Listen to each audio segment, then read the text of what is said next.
നമുക്കേ ഒരു വെജിറ്റബിൾ കറി ഉണ്ടാക്കിയാലോ? ആദ്യം നമുക്ക് വേണ്ടതേ സവോളയാണേ. ഒരു ചെറിയ പീസ് മതി. അത് നമുക്ക് ഇങ്ങനെ കുനുകുനാ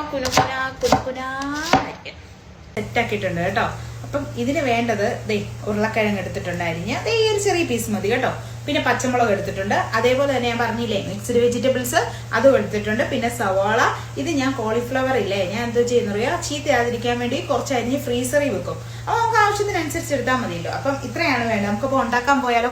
ആദ്യം തന്നെ വെളിച്ചെണ്ണ ഒഴിച്ച് കടുകും കുറച്ച് പെരിഞ്ചീരകവും ഇട്ടൊന്ന് മൂപ്പിച്ചതിന് ശേഷം നമ്മുടെ വെജിറ്റബിൾസ് ഒക്കെ ഇട്ടൊന്ന് വഴട്ടി അടച്ചു വെച്ച് വേവിക്കുക. അതിന് ശേഷം നമുക്ക് കുറച്ച് മല്ലിപ്പൊടി കുറച്ച് മഞ്ഞൾപ്പൊടി ഇട്ട് പിന്നെ അടച്ചു വെക്കുക. അതെ, 1-2 സാധനം ചേർക്കാൻ മറന്നുപോയി കേട്ടോ. 1-2 കുറച്ച് സ്പൈസസ് ആണേ. അപ്പം കുരുമുളകൊക്കെ, അതെ ഈ കുരുമുളക് കണ്ടോ, ഇത് നമ്മുടെ വീട്ടിലത്തെ കുരുമുളകാണ് കേട്ടോ. ഞങ്ങൾ പത്തനംതിട്ടക്കാരുടെയൊക്കെ ഓൾമോസ്റ്റ് എല്ലാവരുടെയും വീട്ടിൽ കുരുമുളകൊക്കെ കാണും. ഞങ്ങളുടെ വീട്ടിലത്തെ സ്പൈസസ് ഓപ്ഷണൽ ആണ് കേട്ടോ, വേണ്ടവർക്ക് ഇട്ടാൽ മതി. ചിലർക്ക് സ്പൈസസ് ഒന്നും അധികം ഇഷ്ടമല്ലായിരിക്കും. പിന്നെ കുറച്ച് ചൂട് വെള്ളം അതിലൊഴിച്ച് നന്നായിട്ട് വേവിക്കുക. വെജിറ്റബിൾ വേവുന്ന സമയത്ത് നമുക്ക് വേറെ കുറച്ച് കാര്യം സെറ്റ് ചെയ്യണം കേട്ടോ. കോക്കനട്ട് പൗഡർ വെച്ചാണ് ഞാൻ ഇത് ഉണ്ടാക്കുന്നത്. കോക്കനട്ട് ഞാൻ അങ്ങനെ എടുക്കാറില്ല, പൗഡർ ഉള്ളത് കൊണ്ട് അതാണ് എടുക്കുന്നത് കേട്ടോ.